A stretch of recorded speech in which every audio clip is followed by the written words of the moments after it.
हो कि एकांत में आसन लगाकर ध्यान लगाने से भगवान की प्राप्ति हो जाती, तो बगुला बहुत एकांत में जल में खड़ा होकर एक टांग केवल ध्यान लगाता है, लेकिन मछली का भगवान का नहीं, तो उसका उद्धार हो गया क्या? ये तुकाराम जी की बात है। अगर तुम्हें ऐसा भ्रम हो गया हो कि कोई एकांत गुफा हो, घुस जाऊं बस वहां भगवत प्राप्ति हो जाएगी, तो चूहा और सांप रात दिन बिल में रहते हैं, इनको भगवान की प्राप्ति हो गई क्या? तुकाराम जी से जब प्रश्न किया गया कि क्या गृहस्थाश्रम में भगवान की प्राप्ति ऐसे हो जाएगी जो विरक्तों की हो जाएगी, बहुत ध्यान से सुनिए, सिद्ध संत है, वो कह रहे हैं कि पागल मत बनो, भगवान की प्राप्ति भगवान के भजन करने से होती, वो गृहस्थी में भी हो जाएगी। अगर तुमको लगता है कि वन में रहने से भगवान मिल जाते हैं, तो हिरण को मिल जाते, खरगोश को मिल जाते, बाघ को मिल जाते, सब ब्रह्म प्राप्त हो जाते। अगर तुमको लगता है कि एकांत में ध्यान लगाने से मिल जाते, तो बगुला जल में खड़ा होकर एक टांग केवल ध्यान लगाता है, लेकिन मछली आई गट्ट से खाया फिर शांत खड़ा है, बगुला को नहीं मिला। फिर कहते हैं कि एकांत गुफा में घुसने से भगवान मिल जाते, तो चूहा और सांप बिलई में रहते हैं रात दिन, उनको भगवान मिल जाते। तो इसलिए हम तुमसे कह रहे हैं कि ये ची चपड़ की बातें छोड़ो। तुकाराम जी कह रहे हैं घर में विट्ठल का मंदिर बना, घर को ही विट्ठल का मंदिर बनाओ, ठाकुर विराजमान करो, आप सेवक हो जाओ, बढ़िया भोग लगा के पाओ, नाम कीर्तन करो, कथा वार्ता करो, अपने कर्म को भगवान को अर्पित कर दो, भगवान की प्राप्ति हो जाएगी। बहुत सहज है गृहस्थ में भगवत प्राप्ति करना।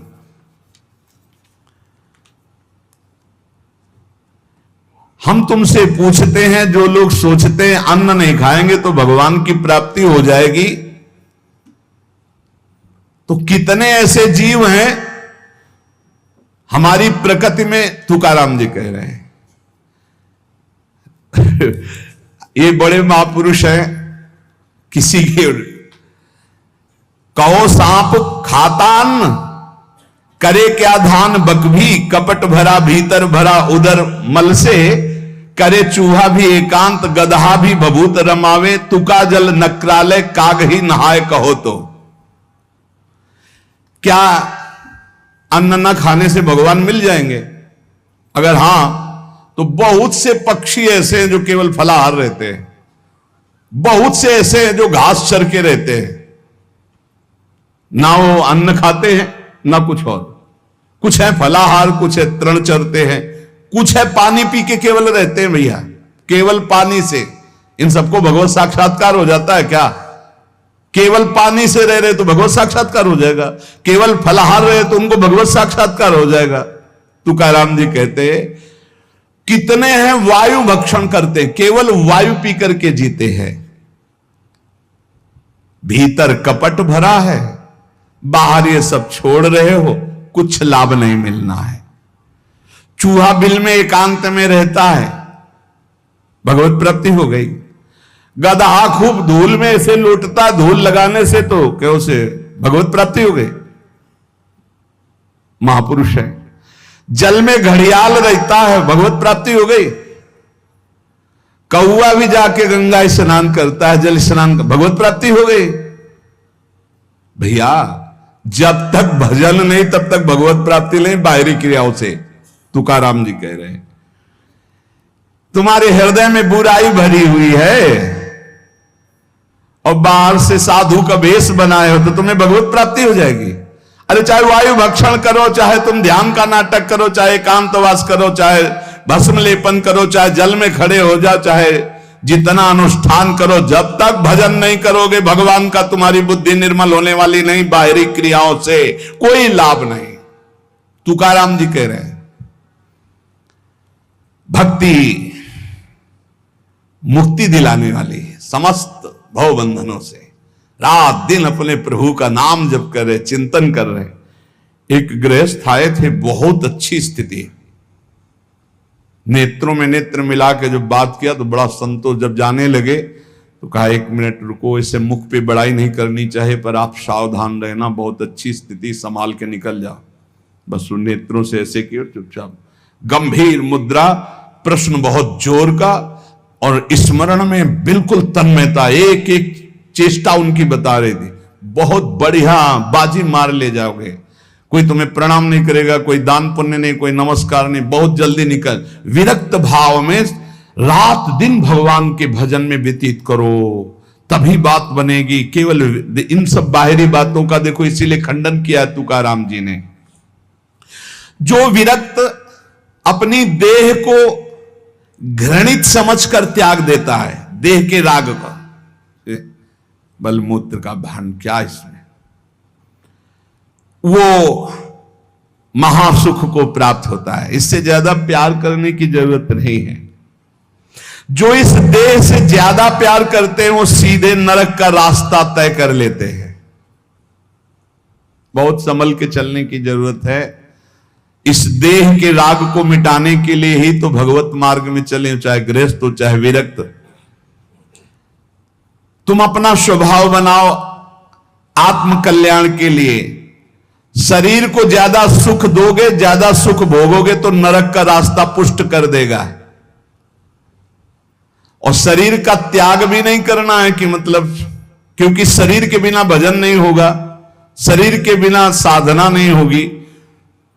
तो उचित खिलाओ पिलाओ, उचित विश्राम और खूब भजन और सतमार्ग की चेष्टाओं की। इसको इतना भजन कराओ कि इसका भाव ही नष्ट हो जाए कि मैं शरीर हूं। तुकाराम जी कहते इसमें संदेह नहीं। वैराग्य की बातें करने से वैरागी नहीं हो जाता। जब सुंदर सुंदर भोग, सुंदर सुंदर रूपवान भोग शरीर के सामने उपस्थित और भोगने की इच्छा ना हो, उसका नाम वैराग्य है।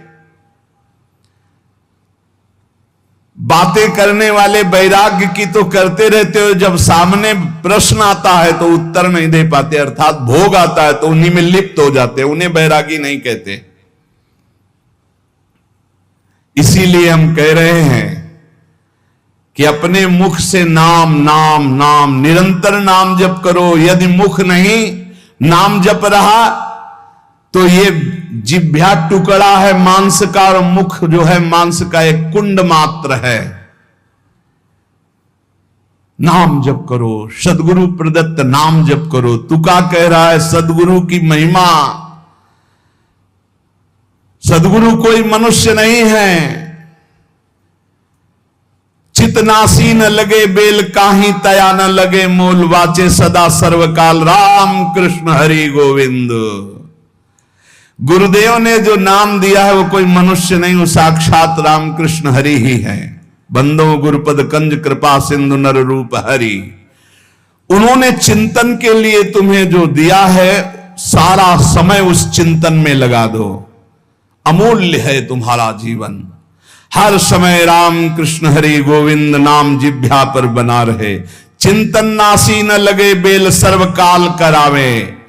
चिंतन के लिए कोई समय नहीं है ऐसा कि हम नहा धो के फिर चिंतन करेंगे। अगर शौचालय में ही मृत्यु हो गई तो हर समय नाम जप, हर समय नाम जप। सदा राम कृष्ण हरि गोविंद का चिंतन करो। एक सत्य सार यही है, ना फलाहार रहने से, ना जल पीने से, ना वायु भक्षण से, ना इन सब बाहरी बातों से भगवत प्राप्ति नहीं होती। भगवत प्राप्ति होती सदैव भगवत चिंतन करने से, नाम चिंतन करने से। भगवान नाम कीर्तन भगवान की प्रसन्नता के लिए, भगवत कथा भगवत प्रसन्नता के लिए। तुकाराम जी कहते हैं गीता है, श्रीमद् भागवत है, ये भगवान की प्राप्ति के लिए चर्चा हो रही। जो भगवत प्रसाद रूप मिल जाता है उससे जीवन यापन का। जब तक जीवन है हमें हर समय भगवान नाम जब, भगवत कथा, भगवत भक्तों का संग, यही करना है। प्रभु के नाम की महिमा प्रभु ही समझ सकते हैं, दूसरा कोई नहीं समझ सकता। या प्रभु समझा दे पुरुषोत्तम तो समझ पावे। कर्म के फेर में पड़ा हुआ जीव अगर अट्टहास करके नाम पुकारने लगे तो कर्म बंधन नष्ट हो जाए। राधा राधा राधा जोर से चीख चीख कर, तो बोले कर्म बंधन विध्वंस होते हैं। जितने के कानों में नाम पड़ेगा सबका मंगल होता चला जाएगा। तुकाराम जी कहते जो मैं कह रहा हूं उसे सुनो। मैंने इसलिए कहा कि आप नाम को और कथा को बेचो मत, क्योंकि ये रहस्य की बात है, इससे श्री कृष्ण अधीन हो जाते हैं। विठोबा का नाम, विठोबा की कथा विठोबा को अधीन कर लेती है। महापुरुषों के वचन समझने हैं। जैसे सत स्त्री के अधीन उसका पति हो जाता है, उसके आचरण, उसका व्यवहार अपने पति को अधीन कर ले, ऐसे सद्भक्त भगवान को अधीन कर लेते हैं। यहां तुकाराम जी भगवान की अधीनता के लिए कह रहे हैं, तुम अपने परमार्थ को खो मत। तुकाराम कह रहे हैं धन के अधीन हो जाना, काम के अधीन हो जाना, नरक की यात्रा करना है। इसलिए विठोबा के अधीन हो जाओ, रात दिन नाम कीर्तन करो, तुम्हारी वांछा पूर्ण हो जाएगी, तुम्हारी मनोकामनाएं पूर्ण हो जाएंगी। मदारी का बंदर वैसे नाचता जैसे मदारी नचाता है, ऐसे उमादार जो सिद्ध की नाई सबे नचावत राम गोसाई। उनसे प्रार्थना करो, तुम्हारा नाचना बंद हो जाएगा माया का, दूसरा कोई नहीं रोक पाएगा, क्योंकि इस नाचने का रिमोट उन्हीं के हाथ में। मामे वे प्रपद्यन्ते माया में ताम तरंती थे। कभी भी उपासक भेद मत में पढ़कर तर्क वितर्क न करे। हरि हर सब एक हैं, हरि हर सब एक हैं। जैसे पीछे कहा था ठाकुर ठाकुर सब एक है, संत संत सब एक। और जो संतन का सेवन करे सो जागे शुद्ध विवेक। ऐसे यहां कह रहे तुकाराम जी के हरिहर में भेद नहीं है। जो भेद फैलावे, लड़ाई झगड़ा करे, ऐसे से दूर रहना। मिठास में चीनी है, चीनी के खिलौने बने हैं। एक सवार बना हुआ है, एक घोड़ा बना हुआ है। दोनों में चीनी क्या कम है क्या? बराबर चीनी है। चाहे घोड़े से शुरू करो तो मिठास, सवार से शुरू करो। दीपावली में आते ना बने, ऐसे ही चराचर जगत में सेवक स्वामी बना, वही सच्चिदानंद है। हरिहराम भेद नाही नका करुम वाद, एक एकाचे हृदयम गोडी साखे रेचे ठाई। जहां हरिहर में कोई भेद करके निंदा करने लगे, वहां से कान में उंगली डाल के चल देना चाहिए। एक ही परम तत्व है। ये झूठ मूठ अज्ञानी जन बहस करते रहते हैं। इनके हृदयों में बिल्कुल भगवदानंद की मिठास नहीं है। इनकी बातें नहीं सुननी चाहिए। भेद करने वालों की दृष्टि में जो माया का पर्दा लगा हुआ है, भक्तों की दृष्टि में वो पर्दा नहीं होता। वो बेपर्द देखते हैं कि सर्वत्र एक ही भगवान विराजमान है।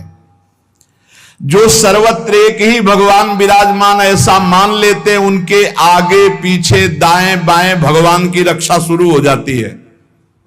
ध्यान रखना। जो सर्वत्र अपने भगवान को देखते कि सब रूपों में मेरा ही भगवान है, तो कह रहे देवु उभा मांगे पुंडे उगवी कोंडे संकटा। कोई संकट उसे छू नहीं सकता। चारों तरफ से भगवान की सुरक्षा रहती है उस भक्त के जीवन में। विश्वास करो इस बात पर। चारों तरफ से भगवान सुरक्षित रखते हैं। और जो सदैव संतों का स्तवन करके भगवान का भजन करता रहता है, उसमें कोई ऋण नहीं रह जाता। यह भी एक प्रश्न आया था कि देव ऋण, ऋषि ऋण, मातृ ऋण, पितृ ऋण, इनसे कैसे ऋण हुआ जाए। क्या कह रहे हैं तुकाराम जी? जो संतों का स्तवन करता है, उसके हृदय में भक्ति होती, जो भगवान का भक्त होता है, उसका कोई ऋण नहीं रह जाता। सब ऋण मुक्त हो जाते हैं। एकादश स्कंद में भगवान श्री कृष्ण चंद्र जी ने उद्धव जी से कहा है, जो मेरा अनन्य भाव से निरंतर चिंतन करता है, उसे मैं सब ऋणों से मुक्त करता हूं। देव ऋण, ऋषि ऋण, पितृ ऋण, मातृ ऋण। इनसे उऋण होने के लिए प्राणपन से श्री हरि के चरणों का चिंतन करो। जैसे जैसे कोई भगवान का ध्यान करता है, तो भगवान का प्रभाव उसमें उतरने लगता है। चाहे वो सगुण चाहे निर्गुण, जैसा चाहे वैसा साक्षात्कार कर लेता है। ये बहुत बड़े महापुरुष के वचन हैं, बहुत ध्यान से सुनो, पकड़ो। तुम्हें किसी के आगे घिघियाने की जरूरत नहीं। भगवान का स्मरण करने की जरूरत है, भगवान का ध्यान करने की जरूरत है। जैसे जैसे कोई भगवान का ध्यान करता है तो भगवान के सब सद्गुण उसमें आने लगते हैं। चाहे वो सगुण साक्षात्कार करना चाहे या निर्गुण साक्षात्कार, उसमें योग्यता आ जाती है। ज्ञाने विठ्ठल ब्रह्मो नवे त्वाचे बोलो नाई कावे। महाराष्ट्र भाषा में कहते हैं मेरे तो सर्वस्व ब्रह्म विठ्ठल भगवान है, तुकाराम जी कह रहे हैं। अब मुझे किसी की बात सुनने की जरूरत नहीं है कि ब्रह्म कौन है, मेरे तो विठ्ठल ब्रह्म है जो वाणी से अगम्य है। मैं उसकी स्तुति क्या करूं? वेद भी जिसकी नेति नेति कह के चर्चा करते हैं, मैं उसकी क्या चर्चा कर पाऊं? पर मेरी वाणी को नशा हो गया है उनकी चर्चा करने का। आहा, मेरी वाणी को नशा हो गया, बिना उनकी चर्चा किए, बिना कीर्तन किए, बिना गुण गाए हमें चैन नहीं पड़ सकता। कोई ना हो तो ठाकुर जी को श्रोता बना के सुनाने लगो, ऐसा नशा होना चाहिए। सुनो, अपनी चर्चा आप ही सुनो, ठाकुर जी के सामने बैठ जाए और वाणी लेकर उन्हीं की चर्चा उन्हीं को सुनावे। संसारिक आदमी कर्मेंद्रियों से प्रेरित होकर कर्म करता है, वासना से प्रेरित होकर नाना प्रकार के सुख दुख भोगता है, पर हम कायिक, वाचिक, मानसिक केवल अपने विठ्ठल के लिए कर्म करते हैं। ये बात समझो। संसारिक आदमी कर्मेंद्रियां भाग रही भोगों की तरफ, कर्म करता है, पाप या पुण्य, सुख या दुख भोगता है। लेकिन भक्त कायिक, वाचिक, मानसिक अपने प्रभु को सामने रख करके चेष्टा करता है और उसका कोई ठौर ठिकाना प्रभु के सिवा कोई है नहीं। और प्रभु आनंद सिंधु है, वो हर समय आनंद में मस्त रहता है। कहीं किसी और का प्रयोजन नहीं रह गया है। तुकाराम जी कह, सब जगह विठ्ठल तू मुझे दिखाई दे रहा है। तन, वाणी, मन ये सब तेरे चरणों में अर्पित हो चुके हैं। भगवान, अब मेरा कुछ नहीं बचा, केवल आप ही मेरे बचे हो। ये हम लोगों के लिए आदर्श वचन है। हमें ऐसा होना है, प्रभु के सिवा हमारा कोई नहीं।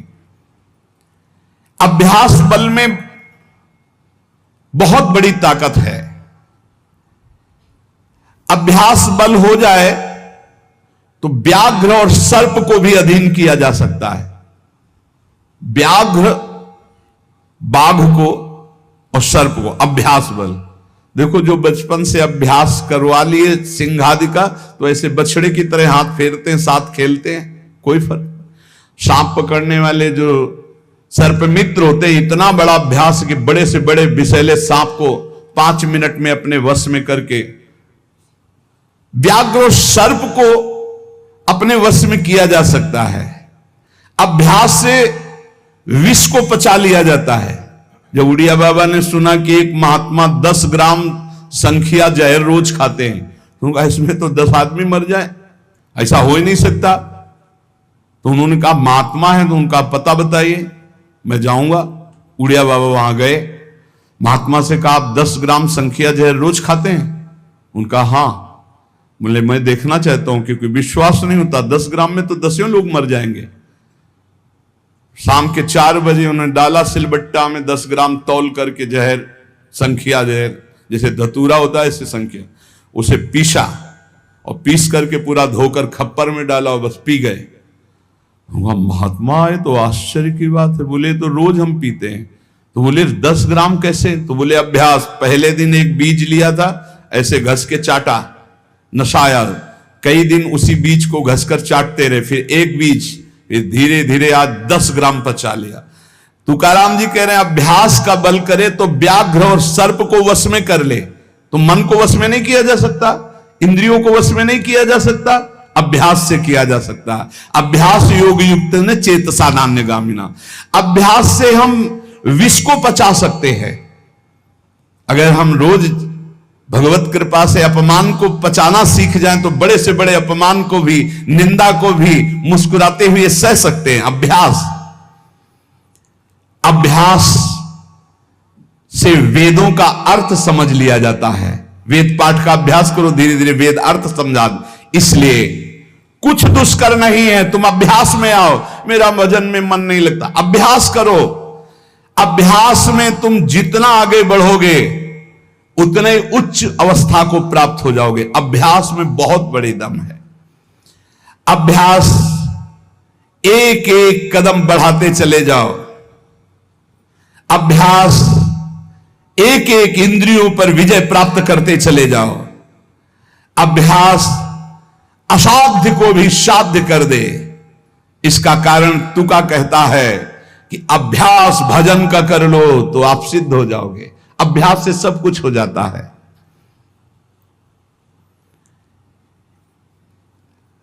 संत जब घर आते हैं तभी दशहरा और दिवाली माननी चाहिए, जो भगवत प्रेमी महात्मा है। बहुत बड़ा प्रभाव है, इसीलिए उस प्रभाव का दुरुपयोग असाधुजन कर बैठते हैं।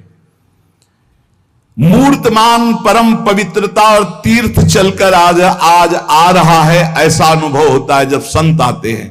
आज ही दिवाली दशहरा श्री साधु संत आले घरा, तुकाराम जी कह, आज ही हमारी दिवाली और दशहरा हो गया, क्योंकि भगवत प्रेमी महात्मा हमारे घर पधारे या भगवत प्रेमी महात्मा का सानिध्य मिला। साधु संत एति घरा तोची दिवाली दशहरा, हमारे लिए उत्सव है जब भगवत नाम जापक भगवत प्रेमी महात्मा आए, उनका चरणोदक लिया, उनकी वंदना की और बैठ करके उनसे हम भगवत चर्चा की। ऐसे जो भक्तजन हैं उनके संग का परिणाम क्या होता है कि भगवत साक्षात्कार के लिए छटपटाहट पैदा हो जाती है। जैसे जल से मछली को निकालो तो विकल होकर तड़पने लगती है। जीवना वेगली मासूली तुका तैसा तलमली, जैसे जीवन के लिए मछली जल के लिए तड़पने लगती है, बाहर हटा दो, ऐसे सत्संगी का जीवन तड़पने लगता है भगवान की प्राप्ति के लिए। तभी माना जाएगा सत्संग हुआ है। सत्संग का यह फल है। बड़े भाग पाइप सत्संगा, बिना प्रयास होई भवभंगा। संत आधि देवा मग, अगर एक तरफ बड़े बड़े देवता खड़े हो, एक तरफ संत खड़े हो, तो पहले आराधना किसकी करनी चाहिए? तो बोले देव सरावे परते संत पूजावे आरते। पहले संत सेवा, बाद में देव पूजा। जैसे लब्ध्वा जन्म मर प्रार्थ्यम मानुष्यम, ये मनुष्य जन्म जो प्राप्त हुआ है इसकी सार्थकता भगवत प्राप्ति है। और देव आराधन से नहीं होगी, ये संत आराधन से होगी, जो भगवत प्रेमी महात्मा है। नरदेह का ऐसा ऊंचा स्थान है कि इससे ब्रह्म सायुज्य प्राप्त कर सकते हो, जो अत्यंत कठिन है। नरदेह की स्तुति बड़े बड़े देवता करते हैं, इसलिए तुम्हें वही नरदेह प्राप्त हो गया है। तुकाराम जी कह रहे हैं तुम सच्चिदानंद पदवी को प्राप्त करने के लिए सच्चिदानंद में डूबे हुए किसी संत महात्मा के मिलन की आकांक्षा करो। भगवान से प्रार्थना करो कि मुझे अपने प्रेमी संत का सानिध्य दे दो। उनकी कृपा दृष्टि से आपका मार्ग खुल जाएगा सायुज्य मोक्ष का। इस लोक को देखो, लोगों की क्या दुर्दशा है। देह मिलने पर भी क्या धन्य हो रहे हैं क्या? नहीं। तो जो विट्ठल के दास हुए वही धन्य हुए। जो विट्ठल विट्ठल ऐसे कहते आयु व्यतीत कर रहे हैं, वही सच्चिदानंद पदवी को प्राप्त होते हैं। तुका कहता है मानव जीवन में तू भजन कर ले, बिना भजन के कुछ सार्थक नहीं जीवन। देखो ना भगवान कितना प्यार करते हैं। रीछ बानर कौन सी पवित्रता धारण करते हैं, लेकिन भगवान वृक्ष के नीचे बैठे और ऊपर डाल पे। प्रभु तरुतर कप डार पर ते किए आप समान। ग्वाल बाल अपने मुख की छाछ भगवान के मुख में डाल रहे सखा मंडली। देखो ना प्रेम हमारे विट्ठल का। तुकाराम जी कह रहे गोलियांची ताकि पिरे कोड़ पोरे चांगली। ग्वालों के मुख की छाछ पी रहे, तभी तो ब्रह्मा जी को मोह हो गया। ये भगवत प्राप्ति कोई कठिन नहीं, बस चौपड़ का खेल समझ लो। चूक गए तो गोटी मारी जाएगी, गोटी मारना भवबंधन में फंस जाना, गोटी निकाल ले गए जीवन मुक्त हो गए।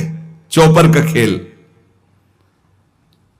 सारी जी मरी झूठी बाती सारी, बद्ध मुक्त वारी बातकारी। कोई जीवन मुक्त होना कठिन नहीं है। लूडो का खेल, चूक गए तुम्हारी गोटी मार दी गई, और सावधानी से अपने अंक को गिनकर गोटी को बचाते हुए निकल गए, जीत गए, जीवन मुक्त हो गए। ने गोटी मार दी जाएगी, खेल है एक ये।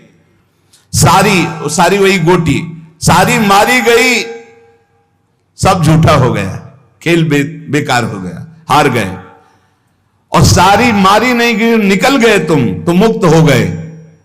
खेल रखा है भगवान ने। तुकाराम जी से पूछा गया, क्या गृहस्थाश्रम में जैसे विरक्त को भगवान मिल जाते हैं ऐसे मिल जाएंगे? तो उन्होंने कहा, पागल बनने की जरूरत नहीं है। ये बात दिमाग में बैठालने की जरूरत नहीं कि बन बन भागने से ही भगवान मिलते हैं। अपने लोगों के भाग्य में ये मार्ग लिखा था, पर हम आज भी अनुभव करके ही कहते हैं।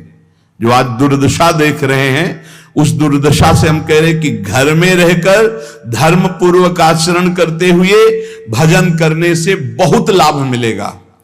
विरक्त मार्ग बहुत ही मतलब आग पे चलने का मार्ग है, खिलवाड़ नहीं है। आप ये समझ लो, खिलवाड़ नहीं।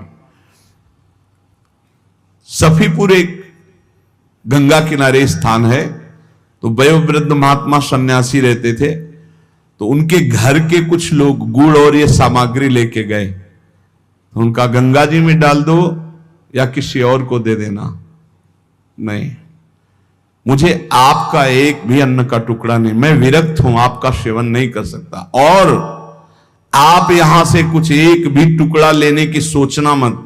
आप ऐसे खरे स्वभाव वाले संतों को देखा कि अपने विरक्त मार्ग के पंथ के जो नियम हैं वो बड़े कट्टर भाव से निर्वाह करने वाले।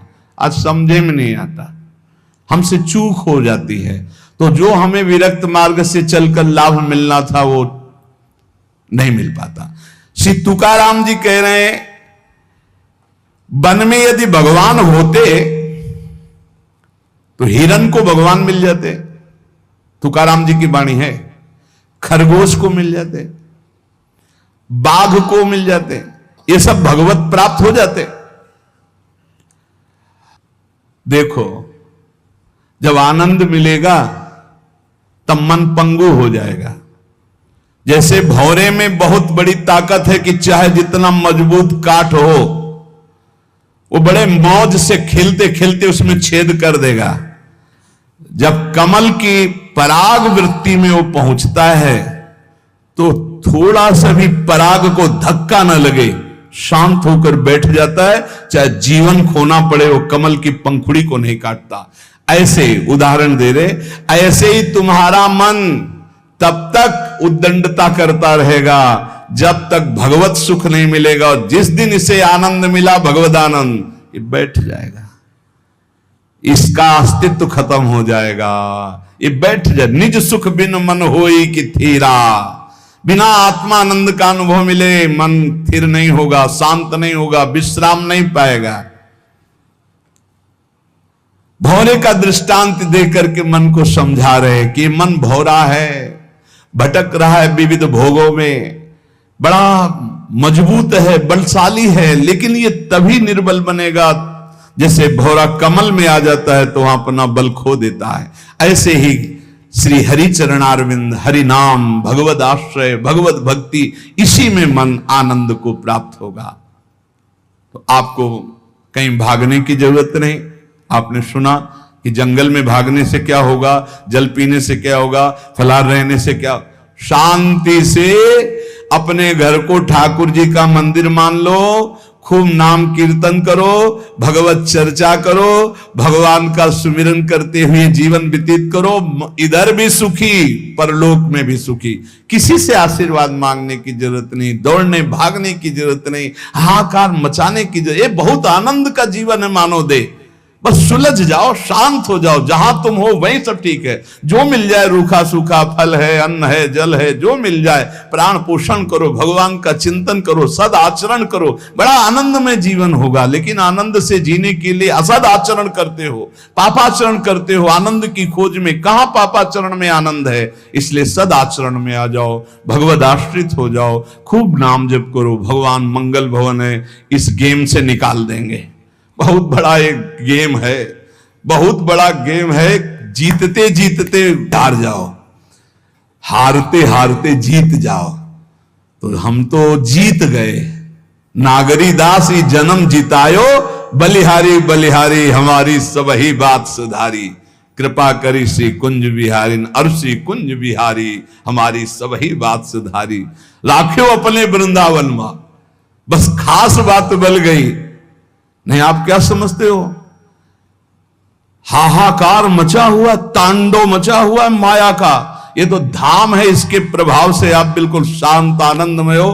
धूल भरी आंधी दूर से निकल रही। नहीं तो आप संसार में देखो, सतोगुण रजोगुण तमोगुण 3 गुण है। सतोगुण तो कहीं कहीं नहीं, रजो और तमो की तांडव वृत्ति मची हुई है। जहां कहीं भगवत चर्चा, भगवत नाम कीर्तन, भगवत गुण, बहुत विक्षेप माया डालती है। इसलिए खूब नाम जप करो, इसी जन्म में भगवत प्राप्ति कर लो, दोबारा इस कलयुग में जन्म ना हो। पक्का ऐसा भजन करो कि आगे अब देखते जाओ। अरे भाई, बड़ा आश्चर्यमय समय, बड़ा आश्चर्यमय समय है। अभी तो कुछ है नहीं, अभी तो बबुआ है कलयुग, घुटने के बल चल रहा है। थोड़ा खड़ा होने दो, फिर ताल ठोकने दो। 4,32,000, अभी तो 32,000 नहीं पूरे हुए, थोड़ा 1,00,000 1,50,000 पूरे होने दो, फिर इसका है, उसका अपना राज्य है। इसलिए कलयुग के दोषों से बचने के लिए, माया के प्रभाव से मुक्त होने के लिए, समस्त दुखों का नाश करने के लिए समर्थ है भगवान नाम। खूब नाम जप करो, नाम कीर्तन करो, भगवत चर्चा करो, इसके सिवा कोई उपाय नहीं है।